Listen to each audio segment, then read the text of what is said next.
Okay, so today we are checking out 6 most disturbing mysteries solved with Google Maps, bro. Most disturbing mysteries, Google Maps. Okay. At around 1 p.m. on November 2nd, 2020, an 83-year-old mother of 4 named This is going to be scary as hell. I'm just saying. Paulette Landriax mysteriously disappeared from her home in Anden, Belgium. At the time, her husband was hanging the laundry up to dry in the garden and didn't notice she was gone until later that afternoon. When Paulette's family realized she was missing, they reported the disappearance to the police, triggering a pretty big search for the missing woman. Though this wasn't the first time Paulette disappeared, as she reportedly suffered from Alzheimer's disease and would frequently leave the house at random times of the day and night without telling her husband where she was going. She was known to randomly knock on the neighbors' doors for no apparent reason, and in the years leading up to her disappearance, she no longer recognized her children or her husband. Every other time she had disappeared, her husband would find her a few feet away from the house and bring her back inside. But this time, she was nowhere to be found. During the search, 50 police officers and several search and rescue dogs were deployed to the area, along with multiple thermal vision helicopters and an entire fleet of drones. But even with all these resources at their disposal, the local police department failed to find any relevant clues leading to Paulette. After several weeks, the search was called off, and the family assumed that she had fallen into the Meuse River, which ran near her home. In October of 2022, just as the police department was about to close the file, one investigator was searching for Paulette's house on Google Street View and found something shocking. There, as luck would have it, he found a Street View image of Paulette leaving her home and crossing the street to her neighbor's house. The case was immediately reopened, and police were once again deployed to the area, where they found the body of Paulette lying at the bottom of a hill directly below the neighbor's garden. After the autopsy was performed, it was determined that the woman had fallen from an unenclosed section of the garden and died shortly after.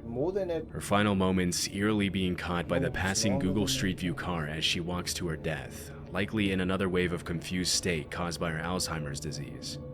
One thing that's hard to understand is how the police failed to see her with their drones and helicopters the first time. But at least now the family can find closure knowing what happened to Paulette, even if it comes with this eerie last image of her ever being seen alive. If you visit the location on Google Maps today, you'll find the image has been overwritten by a more up-to-date view of the town. In July 2011, 2 armed individuals broke into an empty house in an otherwise peaceful suburb of Oklahoma City. With a house full of valuables for them to steal and nobody there to stop them, the 2 got to work. But unfortunately for them, the looting spree was much more short-lived than they had hoped. A few minutes later, the homeowner returned and walked in on the 2 of them looting her house. But instead of fleeing with the valuables they had already stolen, they held her at gunpoint as they continued to ransack her home. This went on for over an hour, and during the traumatizing incident, the woman recalled thinking they were going to shoot her before leaving. Fortunately, the robbers eventually left the house without physically harming the woman. After the armed robbery, she refused to reveal her identity to the press out of fear that the thieves would retaliate. The woman later reported the incident to the cops, but with no witnesses and an absence of solid leads, the case eventually went cold, and the woman lost hope that the 2 criminals would ever be found. However, 3 years later, the case took an unexpected turn. On a day in July 2014, the woman's neighbor was looking at her street using Google Maps Street View when she noticed an image of 2 men casually strolling down the street who perfectly matched the description the victim had given her of the criminals. Immediately, she texted the woman, who confirmed that the 2 men captured by the Street View van that happened to be mapping out the neighborhood on the day of the robbery were indeed the same 2 men who had robbed her. Based on the direction they were walking, it seems that the image was captured in the minutes leading up to the crime. Unfortunately, because the 2 men's faces are obscured by the grainy quality of the image and Google's software that automatically blurs pedestrians, the cops haven't been able to track the men down. But with a string of clues and a picture to add to their search, police now have a much better chance of catching the 2 thanks to Google Maps. One night in October 2006, a 72-year-old man named David Lee Niles met up with a friend at Jake's Bar in Byrontown, Michigan. This was a place that David visited frequently and usually stayed there for at least a couple of hours, but on that particular evening, the story was very different. Earlier that year, David had been diagnosed with cancer, and after a brief conversation with his friend, he left abruptly, claiming that he was in a lot of physical pain due to the cancer. That was the last time anyone ever saw him. When his family failed to get in touch with him, they reported him missing to the police, leading to a statewide search that ultimately led nowhere, as the cops couldn't find any clues as to where David could have gone. In 2011, 5 years after his disappearance, his family lost hope and accepted the idea that David was gone. The obituary they published online read, "David Lee Niles, age 72 of Wyoming, passed away and only God knows the time and place." Wow. The case went completely cold until almost a decade later when a new twist shed light on David's disappearance.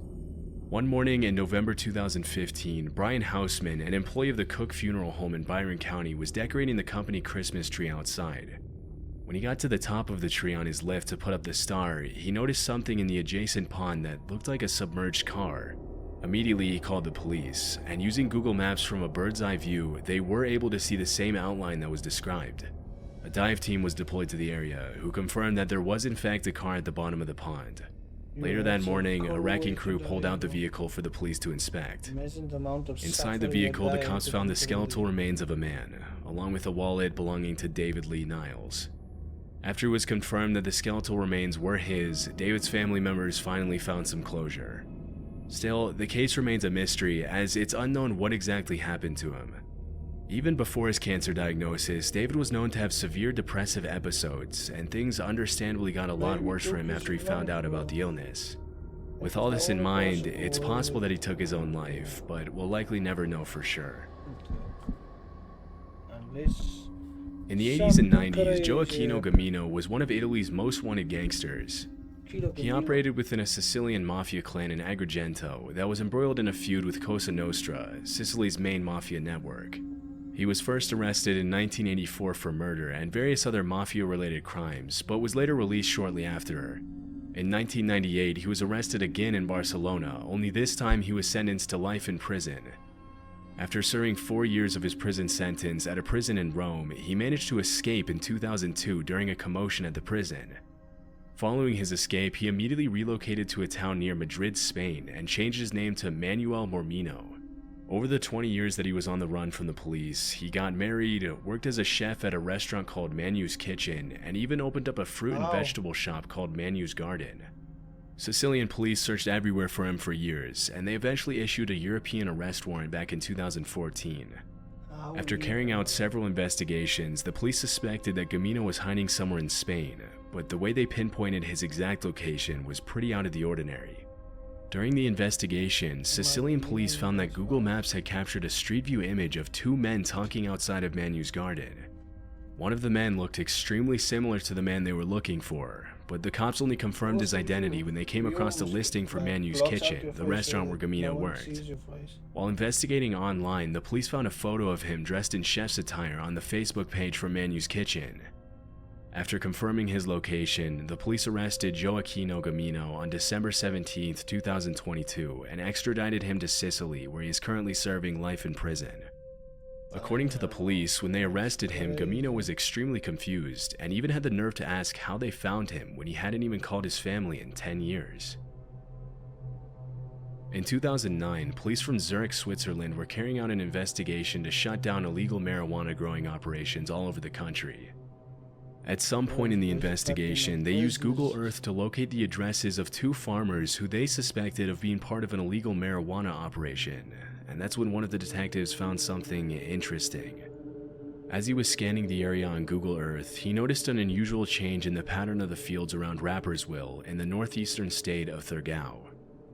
Zooming in, he saw what appeared to be a cannabis plantation that measured more than 2 acres and was hidden inside a cornfield right next to one of the farmers' houses. The Google Earth discovery ultimately led to the arrest of 16 people and the seizure of 1.1 metric tons of marijuana, as well as 900,000 Swiss francs in cash, which is the equivalent of around $1.1 million. According to the police report, the drug ring allegedly sold up to 7 tons of marijuana between 2004 and 2008, bringing in from 3 to 10 million francs a year. When asked about the breakthrough, the head of Zurich Police's Special Narcotics Unit, Norbert Glossner, said it was an interesting chance discovery. Since then, the cannabis plantation has been plowed over as recreational marijuana continues to be illegal in Switzerland. This incident happened at a home in Derbyshire, England, where David and Rebecca Soanes lived with their 2 children, Lauren and Ruben. In 2009, the family bought a caravan to travel across the country, but it was unfortunately destroyed shortly after when a joyrider crashed into it. A few months later, they bought a new $15,000 caravan to replace the old one, which they left in their driveway. In June of that year, Rebecca came home one day to find the caravan had disappeared, after which she immediately reported the incident to the police. However, with no solid leads, the cops couldn't really do anything about it, and the case went cold pretty quickly. It wasn't until 9 months later, in March of 2010, that 11-year-old Ruben Soanes found something revealing as he was looking at his house on Google Maps. Using the street view, he found an image of a male intruder on the family's driveway, standing suspiciously outside of his 4x4 vehicle. After a bit of investigating, the family found that the image had been captured by the Google Street View car just moments before the caravan was stolen. Around that time, a neighbor also came forward saying that he had seen the same man towing the caravan on the day of the robbery, but thought that it was a family friend and didn't think it was important to tell the family about it. With such a clear image of the suspect, the Soanes thought it would be easy for the cops to solve the crime, but it turned out to be much more difficult than expected to get an unblurred image of the 4x4's license plates from Google.